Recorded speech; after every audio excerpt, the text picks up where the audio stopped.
Përshëndetje dashur shikues, mirë se vini në Agora News. Do të flasim për procesin zgjedhor që është mbajtur ditën e sotme, por çfarë do të prodhojnë këto zgjedhje, të cilat janë shoqëruar me tensione dhe përplasje të shumta. Për të folur më shumë rreth kësaj teme, ne kemi të ftuar avokatin e njohur Zaçe Islami. Zoti Islami, përshëndetje. Përshëndetje, mirëmbrëma, faleminderit për ftesën. Zoti Islami, si e keni parë procesin e votimit të ditës së sotme, por edhe pjesëmarrjen e votuesve gjithashtu? Procesi i votimit është si gjithë proceset e votimit të kryera deri më sot nga kjo oligarki politike, që nga viti 45 që i bën ato kutit e votimit i bën prej llamarini dhe me kokra që kur votonte qytetari kuptoi se ku kishte hedhur votën. Dhe sot e kësaj dite që merren me patronazhist, me lista, me shitje, me blerje, me transferime, me bushje kutish, me të tëra pislëqet e mundshme që mund të bëjnë komunistët shqiptarë për të mbajtur pushtetin. Në fakt, të dy palët, që janë Partia e Punës së Shqipërisë, po e theksoj për të disajtën herë, dhe kjo është, në kësaj nuk i hiqet presje, të dy palët janë në mirë kuptim me njëra tjetrën për veprimet që bëjnë. Thjesht bëjnë zhurmën sepse ma more ti pse nuk e mbajta unë, po jo se përpiqen dhe interesohen për të mirën e këtij populli dhe për të mirën e vendit. Absolutisht jo. Përpiqen vetëm për të vjedhur, për të grabitur sa më shumë dhe votat për atë i duan. Ndërkohë, ditën e sotme ka pasur përplasje mes Flamurnokës dhe disa votuesve në një nga KZZ-t e Vorrës. Ju si e keni parë këtë përplasje, teksa vetë Flamurnoka është kallëzuar pra penalisht për kanosje të pjesëmarrësve në zgjedhje. Ndërkohë nga ana e tij, vetë Flamurnoka ka deklaruar se këta pjesëmarrës kanë pasur precedent penal të mëparshëm. Si e keni parë gjithë këtë përplasje? Përplasje e zakonshme midis uqërve që janë përpara presë të tyre, kush marrë copën më të madhe. Nuk janë përplasur. Flamurnoka edhe Flamurnokërit nuk interesohen dhe nuk kërkojnë që t'i marrën votat për të zgjidhur problemet edhe hallet e shqiptarëve. Se po t'ishte kështu, nuk do të mund të bënte Rama këto që ka bërë gjatë këtyre 12 vjetëve. Por këta, Flamurnoka dhe ustai i tij Sali Berisha, në 21 prill të 2008-s, na kanë shitur, pra kanë shitur interesat e popullit dhe kanë mbrojtur interesat e tyre, dhe kjo vërtetohet nga listat e mbyllura që kanë bërë të dy partitë, qoftë PD-ja, qoftë PS-ja baras PPSH-ja natyrisht, që nuk janë gjë tjetër veç se një diktaturë, po e them prap, një diktaturë e ulët, e pështirë, fashisto-komuniste. Si mendoni, a do duhet të ishin mbajtur këto zgjedhje në këtë lloj klime politike dhe a do duhet kishte një qeveri teknike, ashtu siç ju e keni pretenduar shpesh herë, për t'i organizuar në mënyrën e dur këto zgjedhje, pasi kemi parë përplasje të shumta ditën e sotme? Unë mendoj që atje do shkojë për arsye sepse pardje qeveria teknike u shpall, doli në media, e pan të gjithë shqiptarët, dhe preske të hyjnë në funksion dhe të hyjnë në punë qeveria teknike. S'janë gjë tjetër veç këto grindje dhe këto sherra që bëjnë këta, veç se përgatisin terrenin që sa më shpejt një orën parë në Shqipëri të marrë pushtetin qeveria teknike, të përjashtohen këto të dy parti, të përjashtohet Partia e Punës së Shqipërisë nga zgjedhjet dhe nga fusha politike në Shqipëri, dhe Shqipërinë ta marrin dorë adhetarët e vërtet, ashtu sikur se u prezantuan pardje në media, në televizionin shpresa, siç i pam të tërë, tani thjesht presim që të kryen veprime procedurale, të shkojnë tek presidenti i Republikës, i cili duhet të shpërndajë, duhet të mos i njofi këto zgjedhje, të mos njihen këto zgjedhje që janë bërë, se nuk janë zgjedhje, dhe të shpallet qeveria teknike si qeveri e vendosur për të qetësuar situatën, për të çuar vendin në një marrëvajtje politiko-ekonomike siç e kanë gjithë vendet e tjera të botës. Me qëllim pastaj që të përgatitet terreni për të ndërtuar një republikë presidenciale me 8 deputet dhe 41 senator, dhe me një kod zgjedhor tjetër, me një kushtetut tjetër dhe të kthehet pronat e Zotit dhe këtyre gangsterëve, që janë të gangsterë të dy palët, janë vetëm gangsterë në kuptimin e plot të fjalës, por nuk janë gangsterë pisnik si Lucky Luciano, këta janë gangsterë plera. Kështu që presim të hyjnë punë, të hyjnë fuqi qeveria teknike. Ndërkohë, mbrëmjen e sotme është kapur në një nga zyrat e patronazhistëve në Tiranë Erion Braçe me disa të tjerë, të paktën referuar pamjeve dhe raportimeve të mediave. Ju si e komentoni këtë situatë ku një kandidat për deputet kapet në një nga zyrat private në një nga rrugët e kryeqytetit? Veprim normal për Braçen dhe për partinë e Braçës, veprim krejtësisht normal.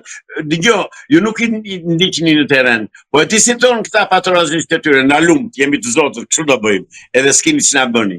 Me këtë logjik lëvizi dhe veprojnë, që ta dini. Me logjikën që jemi të fortë, jemi ne dhe do bëjmë nësi duam neve. Atë që kanë bërë të rjetën. Po si mund të vazhdohet në këtë mënyrë teksa zgjedhjet vendosen në rrezik nëse i referohemi situatave të tilla, ajsa dhe ambasadori i Bashkimit Evropian Gonzato deklaroi se ka pasur informacione për pjesën e përdorimit të elementeve kriminal në zgjedhje. Pa zotin, këta të Bashkimit Evropian po deshe mos mi përmend më, se këta janë më të poshtër nga këta që po bëjnë këto pislëqe në zgjedhje shqiptare. Madje mund të them që janë ata frymëzuesit dhe nxitësit e kësaj situate. Kush ishte ai që vetë edhe na tregon neve se si duhen bërë zgjedhjet? Pse nuk denoncojnë ambasadorët e Bashkimit Evropian, pse nuk denoncojnë vjedhjen e pronës, grabitjen e pronës së shqiptarëve që janë kthyer shqiptarët në emigrantë në vendin e tyre, në adhëun e tyre. Pse nuk denoncojnë faktin që shqiptarët janë emigrantë në Shqipëri, nuk janë pronarë, s'kan pronar, u abodhen këta Erion Braçet me shok dhe të gjithë kjo klasë politike pa përjashtim kanë vjedhur pronat e shqiptarëve. Dhe ata evropianët, komunistët e Evropës, se janë gjithë tjetër veç se komunistët dhe shërbëtorë të Moskës, ata janë shërbëtorë të Moskës zotëri, të gjithë ata që vinë nga Bashkimi Evropian. Kështu që unë nuk dua të dëgjoj fare për ta. Është ajo Evropë që e coptoi Shqipërinë në 1913 dhe na ka tandisi këtu ku jemi sot. Është ajo Evropë që nxiti rrjedhjen dhe hemorragjin e popullit shqiptar drejt perëndimit dhe u ka tandis Shqipëria nga 3 milion në 900.000 banor. Aq janë zotërin, as 900.000 nuk janë Shqipëri. Si mendoni se mund të shkojë i gjithë procesi i mëpasshëm sa i përket procesi i votimit, teksa deri më tani ka pasur përplasje të mëdha, përmendim atë të Flamurnokës, por edhe rastin e fundit të Erion Braçes? Nuk të dëgjova, ke ndërprerje. E kisha fjalën se si do të shkojë i gjithë procesi, qoftë i numërimit i mëpasshëm që vjen pas procesit votimit, teksa kemi pasur përplasje të Flamurnokës në Vor dhe ato të Erion Braçes në Tiranë, i cili është kapur në një zyrë private me patronazhist, siç thuhet në raportimet e mediave. Sekundër ka shkuar deri më sot. E njëjta gjë. Më kujtohet kam qenë këtu në zgjedhjet e 26 majit 1996. Dhe do me thënë, veprime më fashiste nuk më kanë zënë sytë ndonjëherë. Dhe unë e dija që ato zgjedhje do dështoni, se ashtë siç dhe ndodhi. Problemi është që këta janë të dy një lloj, nga ato që me Medvin janë e njëjta gjë, janë e njëjti brum. Kanë të njëjtët të sallar, kanë të njëjtët shefa në Moskë edhe në Beograd. Dhe këta hahen jo për popullin, ta fiksojnë mirë dëgjuesit tuaj dhe teleshikuesit tuaj. Zotëri, qytetar, vëllezër dhe motra shqiptarë. Kjo klasë politike dhe këta deputet dhe këta patronazhistë që hahen kështu si qënë të zyrave, nuk zihen për të zgjidhur problemet tuaja dhe të mia dhe tonat. Këta grindin dhe rrihen dhe vriten me njëri tjetrin, kush të marrë copën më të madhe. Këtu është burimi i kontradiktave të tyre. Kush të bie dhe kush të hajmë shumë. Kush do fitoj në këtë përplasje mes forcave kryesore politike, të paktën që po shihet deri tani, sepse partitë e vogla pothuajse s'llogariten fare. Nuk shoh fitues. Shoh që zgjedhjet do anullohen ose do përsëritet.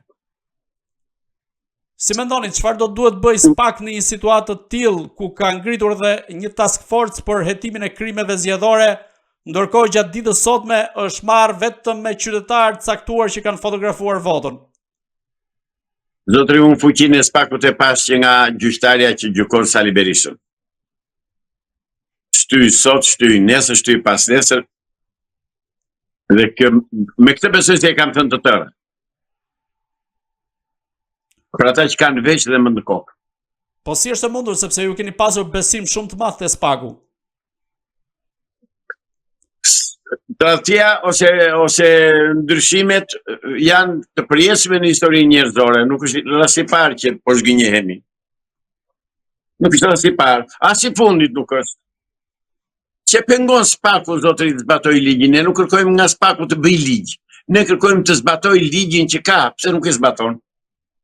Ka që thjeshtës. Kush e komandon?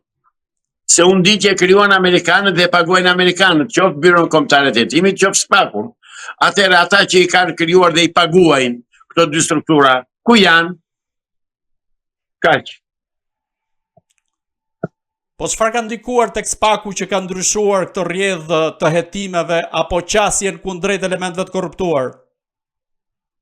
Atë nuk e di. Kanalet e nëndeshme, rrymat e nëndeshme dhe marrëdhëniet sekrete që punojnë jashtë syrit dhe veshit të qytetarit, ato nuk kam që t'i di. Unë di dhe gjykoj vetëm atë që shikoj dhe që perceptojmë të gjithë bashkë ditë për ditë. Që SPAK-u nuk po punon, nuk po bën atë që duhet bëj. Tallet një gjyqtare është 5 herë që shtyn gjyqin e Sali Berishës. Pse? Kjo do të thotë që Sali Berisha ka krah fort. Kjo do të thotë që gjyqtarja nuk është e pavarur në punën e saj. Kjo do të thotë që gjyqtarja nuk mund të zbatojë ligjin. Kjo do të thotë që gjyqtarja dhe gjithë trupi e saj duhet t'japin dorëheqjen në ajo punë.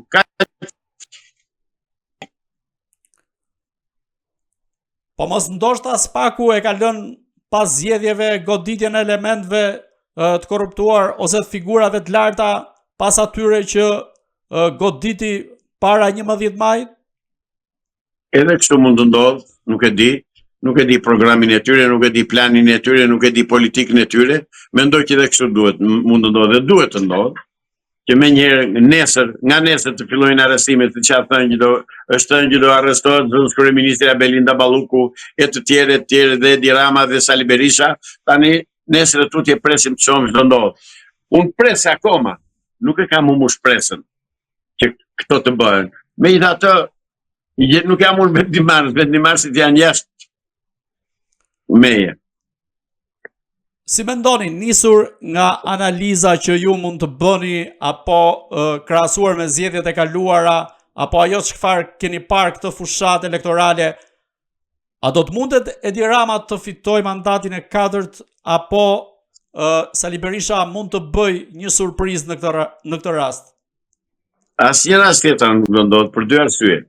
E para, Edi Rama nuk mund të plotësojë në vendet që i duhen për të marrë pushtetin prapë dhe për të marrë mandatin e 4, sepse kjo do ishte pastaj një pushkatim politik për shqiptarët e për Shqipërinë. E dyta, Sali Berisha prapë është person non grata, nuk mund të marrë pushtet, nuk mund të bëhet kryeminist në Shqipëri. Pra, Sali Berisha si duhej nëse do ishte me të vërtet për interesin e kombit dhe të shtetit dhe të popullit shqiptar. Nëse do punonte vërtet për interesat e popullit, Sali Berisha që para 10 vjetësh, 12 vjetësh duhet jepti dorëheqjen e parë popullshme dhe të mos merrej fare me politikë që janë të pensionit. Po Sali Berisha nuk hiqe sepse ata që e kanë vënë e urdhëronin këton atje, rri atje do bësh ato që themi neve, si 100%, s'ken Alvis. Dhe ai është i detyruar tani ta hedhë vallen sipas orkestrës që i vjen nga Beogradi dhe nga Atina. Si mendoni çfarë qasje do të ketë Bashkimi Evropian, por edhe Shtetet Bashkuara të Amerikës ndaj këtyre zgjedhjeve, të cilat vetëm në ditën e procesit të votimit duhet thënë që janë shoqëruar me tensione shumë të forta, gjë që nuk i kemi parë në zgjedhjet e kaluara? Jo, i kemi parë dhe në zgjedhjet e kaluara. Jo, një llojan. Jam më i vjetër nga ti unë dhe i kam parë shumë herë. Po, të sidomos ka parasysh të paktën zgjedhjet e vitit 2021. Janë bërë në të kaluarën edhe më keq akoma. Edhe ata europianët që mi përmende, që unë nuk dua të vizër njeri në gojë europianët dhe Bashkimin Evropian, se ky nosroku i socialistëve ky thot votoni thot për pasaportin evropiane. U thot votoni se do shkonin në xhenet, do shkonin në parajs. Votoni u thot se do t'u japun pasaportin e parajsës. Këto edhe populli shqiptar i ha këto. Është fatkeqësi, ka shumë njerëz që e hanë këtë gënjeshtër, këtë mashtrim të pas skrupull që bërë ky njeri pa moral. Por ditë të them këtë që nuk do ketë mundësinë as njeri as tjetri të formojnë qeveri dhe për këtë skak o do përsëriten zgjedhjet ose do hyjnë pushtet qeveria teknike për të përgatitur vendin pastaj për zgjedhje nga muaji tetor nëntor i këtij viti. Ndoshta Edi Rama ka garanci nga Bashkimi Evropian që mund ta sigurojë pasaportën evropiane, por edhe integrimin në BE. Është absolutisht e pavërtet, e pamundur. Bashkimi Evropian nuk mund t'i jap të tilla garanci Edi Ramës, sepse Bashkimi Evropian nuk ka një qeveri të vetme. Bashkimi Evropian ka 26 shtete dhe jo të gjithë janë dakord me ato pislliqe që bën Edi Rama. Se paritshme ajo. Si mendoni, çfarë do ndodh me SPAK-un në varësi të qeverisë së re që do të krijohet, në qoftë se do të jetë Edi Rama kryeministër apo Sali Berisha? Cili prej tyre mund ta shkrijë SPAK-un? Për këtë nuk mendoj fare dhe nuk kam mendim, sepse asnjëra as tjetra nuk do ndodh. Nuk mund të marrin pushtet asnjëri as tjetri. Mbajeni mend këtë që u them unë, dhe kështu do ndodh. Jo, do përjashtohen nga politika që të dy, sepse nuk mund të ecin më kështu më tutje, dhe pushtetin në Shqipëri do ta marrë qeveria teknike. Se sa do ndodh kjo nuk e di, nuk varet nga unë, po unë di që nuk do ndodh. Pra ju mendoni se fati politik i Berishës dhe i Ramës është përjashtimi i tyre nga jeta politike? Eksaktësisht ashtu. Duhet të qërohen këta dy nga politika dhe partitë edhe të komplet grupet e tyre kriminale, edhe në këtë mënyrë do shpëtojë Shqipëria. Ndryshe është shansi i fundit që u jepet shqiptarëve për t'i përzënë këto dy në përka ose këto dy boa të mëdha, këta dy gjarprinj ose oktapodh, quaj çfarë të duash, që kanë dhënë për gryke Shqipërinë dhe nuk e lëshojnë. Pra duhen azdistuar këta që të shpëtojë Shqipëria. Ndërkohë në jug ka shpërthyer një skandal, të paktën sipas raportimeve në media, ku një ish kryetar bashkie dhe aktualisht kandidat për deputet i Partisë Socialiste është kapur në një intimitet me një nga punonjësit e Bashkisë Përmedit. Ju e keni përmendur më parë se në jug do të shpërthej, nëse e keni pasur fjalën konkretisht për këtë ngjarje, ju si e shikoni një skandal të tillë dhe pse ka kaluar kaq në heshtje? E para ai skandal është maja e icebergut. Un kam thënë që në jug do shpërthej, dhe sepse kisha informacion të saktë nga qytetarët e jugut, qoftë në Sarandë, qoftë në Tepelen, qoftë në Gjirokastër, qoftë në Kurveles, unë e dija mirë çfarë do ndodhte. Dhe çfarë po bëhej. E dija mirë çfarë po bëhej, jo çfarë do ndodhte, po çfarë po bëhej e dija mirë se kisha informacionet. Tërmet Peçi, ish kryetari i Bashkisë Tepelen, një vagabond rrugësh, një hajdut xhepash që ka qenë dikur në Tepelen, që vinte nga Kakavia deri në Memaliaj, nuk linde makinë që vinte nga Greqia në 97 pa plaçkitur. Është përfaqësuesi tipik i këtyre që mbajtën në pushtet këto 13 vjet.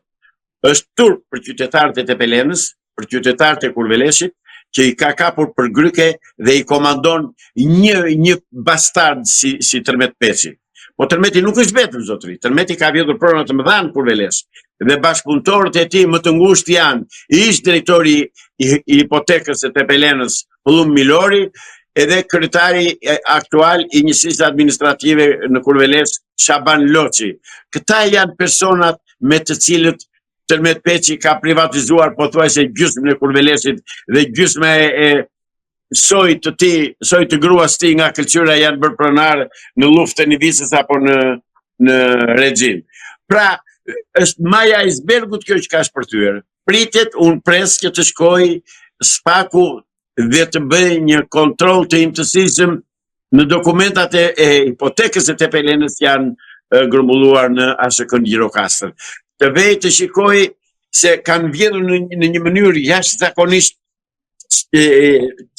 të pështirë nëpërmjet drejtorit të ASK-s, kanë quajtur në përfshatra copat të shkëlqyera trojen, të thash, i kanë quajtur, i kanë emërtuar prona shtetërore, zotërin në përfshatra, e dim të tërë, që çdo familje në kufi me tjetrën ka pronë e saj dhe s'ka pronë shteti në përfshatra. Qytetet po kanë pronë shteti, po fshatrat jo, se fshatrat kanë qenë sekullor.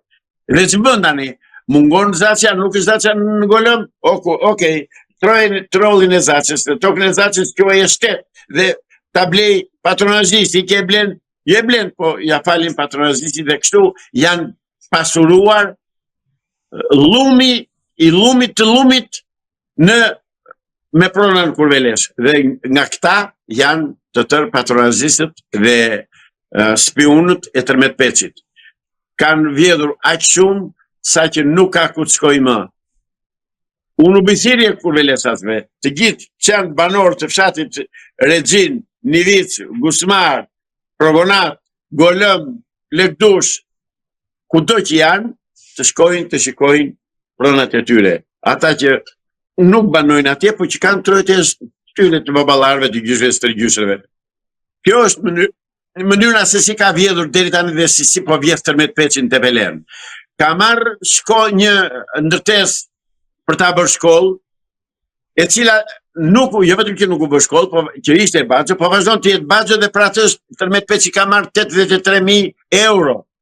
Dhe shkolla ekzistuese që ka qenë është për bukuri, ndërsa ajo ashtu quajtura shkollë që do bënte Tërmet Peçi, të cilën unë do të dërgoj dhe fotografit ku ka dalë me atë shiritin, që turpëron atë shirit që mban në krah, ai bandit që quhet Tërmet Peçi, që janë në shkallët e asaj bazhës që kanë vajtur, kanë marrë pjesët me djathtë bashkë me Edi Ramën dhe me një banor tjetër nga Nivica që s'm duhet për momentin ta zëngoj.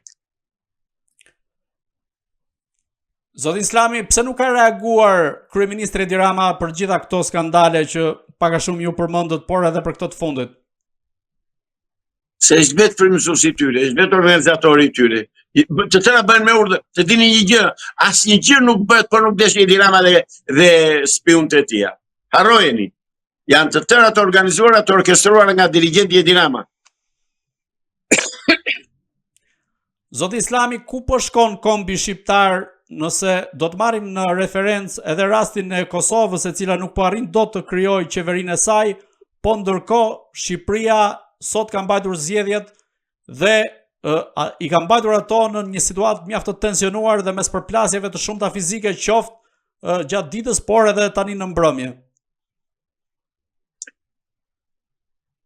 Parashikoj, ose më mirë me thënë mendoj, dëshiroj që të ndodh e njëjta situatë në Shqipëri si në Kosovë. Do me thënë të mos arrit krijohet qeveria dhe të marrë pushtetin në dorë qeveria teknike. Në Kosovë, ati Albin Kurtit, partner perëndimor në të Atlantikut, i thanë zotëri do bësh këtë, 1, 2, 3, dhe jo më larg se partia ju bë thirrja prap. Hiq atë paçaure që e quan flamur të Kosovës dhe vu flamur shqiptar. Albin Kurti nuk do që ta bëj atë gjë, dhe nuk e bën, nuk e di pse kujt që e bën, dhe përpasoj akoma kur nuk po krijon dot qeverinë Albin Kurti. E njëjta situatë mendoj që do bëhet në Shqipëri me qëllim që të përgatitet terreni për të bërë bashkimi kombëtar. Domethënë të bashkohet Kosova, Malizi, Shqipëria, Maqedonia dhe Çamëria. Pse Albin Kurti e ka lënë mënjan kauzën e bashkimit të Kosovës me Shqipërinë, ndërkohë por edhe në fushatën elektorale në Shqipëri nuk është përmendur interesi i kombit shqiptar, pra i trojeve shqiptare, apo edhe i shqiptarëve që jetojnë në luginën e Preshevës, ku jetojnë në presionin dhe shtypjen serbe, ndërkohë që është fokusuar vetëm te diaspora, së cilës me sa duket i kërkon vetëm votën.